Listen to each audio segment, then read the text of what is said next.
Hello everyone, কেমন আছেন সবাই? আশা করি সবাই অনেক অনেক ভালো আছেন। তো আজকে খুবই গুরুত্বপূর্ণ একটা টপিকে কথা বলবো, আর সেটা হচ্ছে বিড়ালের মুখে কেন কালো কালো ফাঙ্গাল আক্রমণ করে।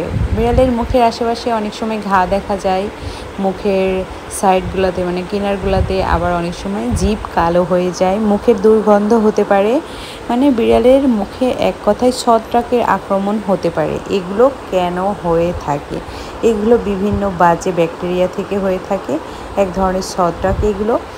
আর এই ছত্রাকটা 80% আক্রমণ করে আপনি বিড়ালকে কোন ধরনের প্লেট বা বাটিতে খাবার খেতে দিচ্ছেন সেটার উপরে।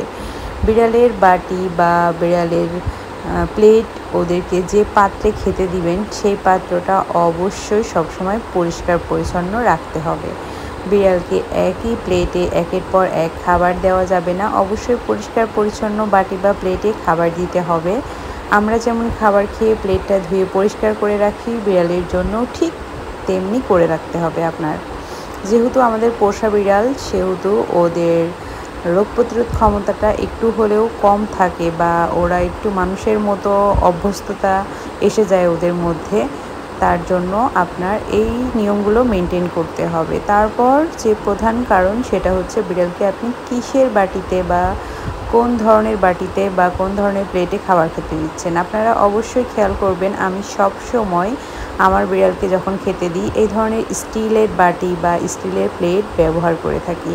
এই যে আমার দুইটা বিড়াল বসে আছে খাবার খাওয়ার জন্য, ওদের জন্য আমি খাবার রান্না করেছি, সেটা এখন ওদের মধ্যে ডিস্ট্রিবিউট করে দিব এই যে স্টিলের প্লেটে। কখনোই আমি ওদেরকে নর্মাল কম দামি প্লাস্টিক বা কম দামি মেলামাইনের প্লেটে খাবার খেতে দেই না। স্টিল সব সময় সেফ, এতে কোনো ধরনের ব্যাকটেরিয়া আক্রমণ করে না, প্লেটটা ধুয়ে ফেললে একদম ফ্রেশ হয়ে যায়। এটা ব্যবহার করাও ভালো। যেহেতু বিড়াল একটা প্রাণী, তো আপনি কাচের বা অন্য কোনো প্লাস্টিকের বাটি দিলে ওরা ফেলে দিতে পারে, ভেঙে ফেলতে পারে এবং ওদের শরীরে ক্ষতিও হতে পারে।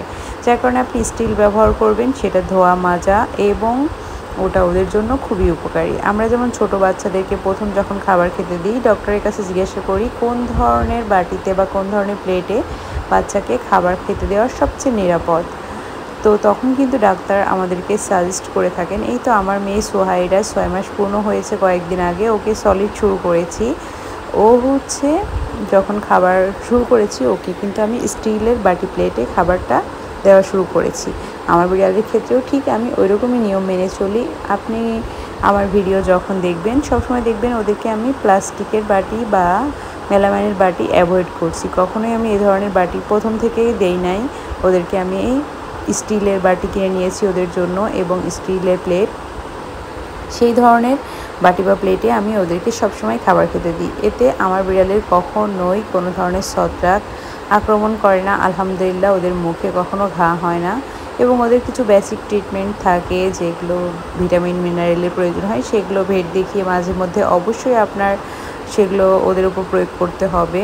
শুধু যে প্লেটে খেলেই এরকম হয় এমন না, বাট এটা প্রধান কারণ। আপনি যখন ভেটের কাছে যাবেন, ভেট আপনাকে অবশ্যই এই কথাটা বলে দিবে যে বিড়ালকে সবসময় স্টিলের বাটি প্লেটে খাবার দেওয়ার চেষ্টা করবেন।